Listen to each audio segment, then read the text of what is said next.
Have you ever noticed how English speakers can express very complex ideas using just a few words, especially phrasal verbs that seem simple but carry deep meanings? Today's lesson is going to unlock one of those powerful areas of English that will instantly improve your speaking, listening, and understanding skills. We are going to explore 3 important phrasal verbs that often confuse learners but are widely used in real-life English. These are close on, close off, and close out. By the end of this lesson, you will not only understand their meanings clearly, but you will also feel confident using them in conversations, storytelling, business English, and even formal communication. Let's begin this journey into natural, fluent English. To understand these phrasal verbs properly, we must first realize something very important. The word close is not always about shutting something like a door. In phrasal verbs, it changes its personality completely depending on the words attached to it. That is why close on, close off, and close out sound similar but behave differently in meaning. Now we will go step by step, deeply, and in a very practical way so you can remember them for life. We will start with close on. Close on is a phrasal verb that creates a sense of movement, pressure, or approach. It is used when something or someone is getting nearer, either physically, emotionally, or even in time. Think of it like this. Something is coming closer, and you can feel its presence increasing. In real English, close on is often used in dramatic situations, news reports, action scenes, or serious descriptions where tension is building. Let us break it into 3 powerful uses. First, physical approach. This is when a person, animal, group, or object moves closer to another. Imagine a detective chasing a suspect.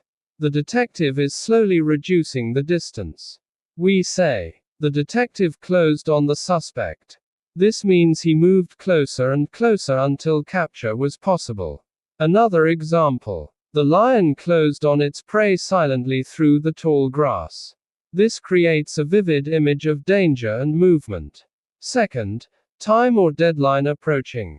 In this use, close on is used for events that are getting nearer in time.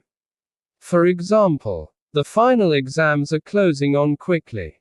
This means exams are coming very soon. Another example, as the wedding date closed on, preparations became more intense.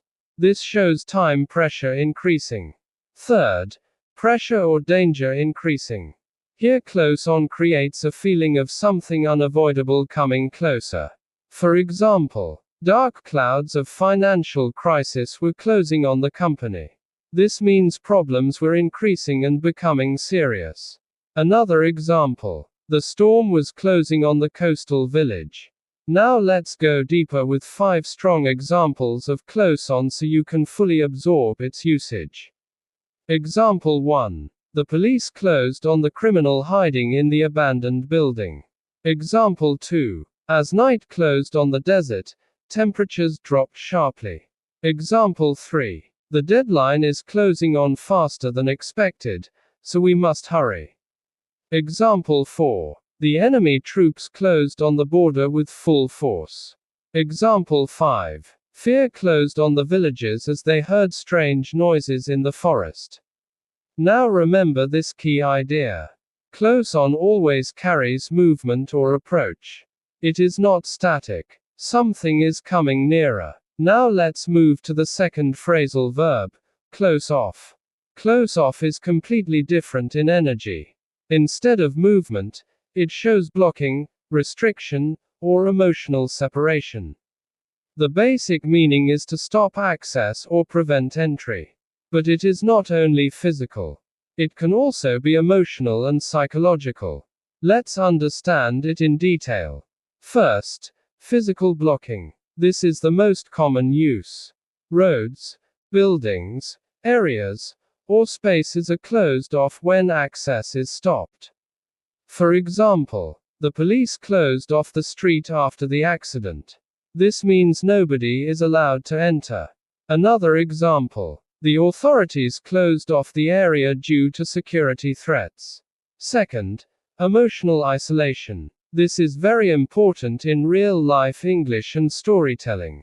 When a person stops expressing feelings or avoids connection, we say they close off emotionally. For example, after losing his job, he closed himself off from friends and family. Another example. She tends to close off when she feels hurt.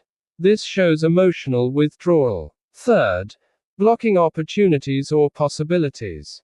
Close off can also mean stopping future chances.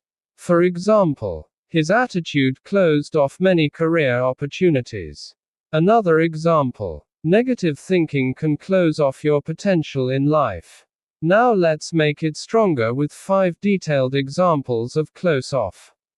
Example 1. The main road was closed off due to flooding. Example 2. The hospital wing was closed off for sterilization. Example 3. He closed himself off after the argument with his best friend. Example 4. Fear of failure closed off many opportunities for him. Example 5. The police closed off the building during the investigation. Now here is an important learning point. Close off often creates separation. It can separate people from places, emotions, or opportunities. If close on is about approach, close off is about stopping access or connection. Now we move to the third and final phrasal verb, close out. Close out is all about ending, finishing, or completing something. It is widely used in business, finance, education, sports, and daily life. The core idea is completion. Something is reaching its final stage. Let's understand its uses deeply. First, completing tasks or projects. For example, we need to close out this project before the deadline. Another example, the team closed out the assignment successfully. Second, financial or business completion. In business English, close out is very common. For example, the company closed out the year with strong profits.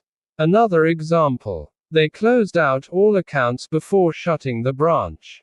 Third, selling remaining stock or ending sales. For example, the store is closing out winter stock at discounted prices. Another example, they closed out old inventory during the clearance sale. Fourth, ending meetings, events, or speeches. For example, the manager closed out the meeting with a powerful message. Another example, the singer closed out the concert with her most popular song. Now let's go deeper with 5 clear examples of close out.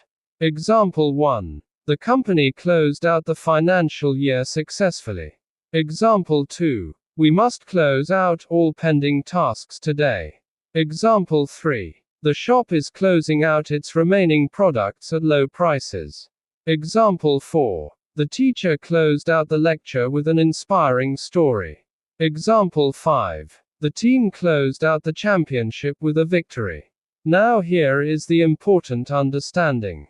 Close out always gives a feeling of completion, finality, and closure. It is not about stopping movement or blocking access. It is about finishing something fully.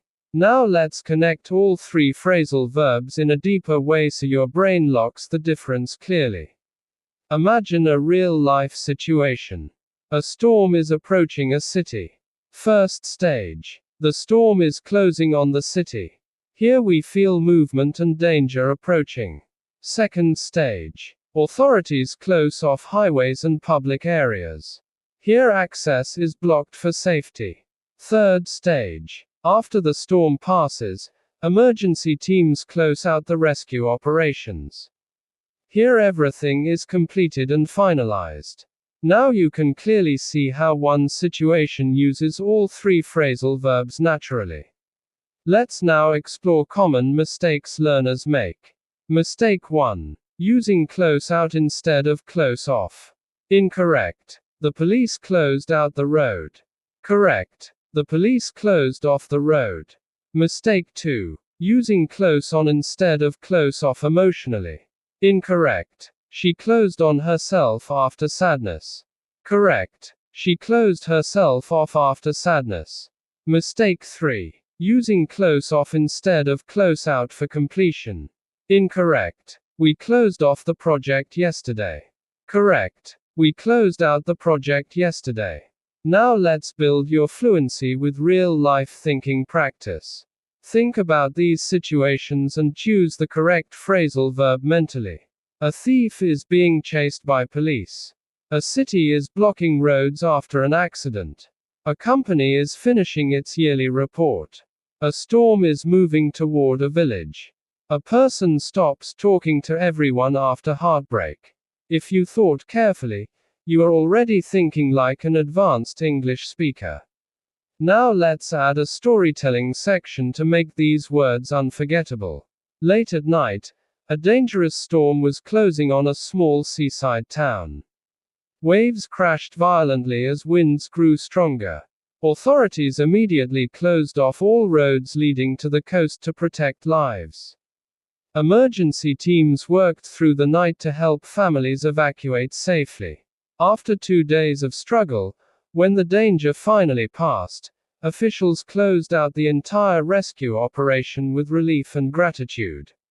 Notice how naturally all 3 phrasal verbs create a complete story. This is how fluent English works in real life. Now let's do a final deep recap. Close on means something is coming closer or approaching. Close off means something is blocked, restricted, or emotionally separated. Close out means something is finished, completed, or brought to an end. If you remember only one thing from this lesson, remember this difference of movement, restriction, and completion. Before we finish, here is a powerful habit for you. Do not just read these phrasal verbs. Speak them. Create your own examples. Use them in your daily thinking.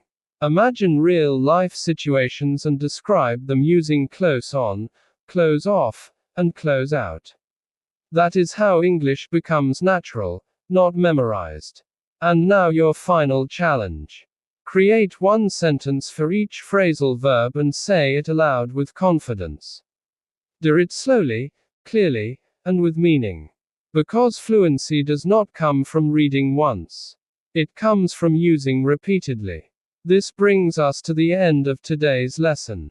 Keep practicing, keep building your vocabulary, and keep moving toward natural English fluency. See you in the next lesson with more powerful English learning content that will take your skills even higher.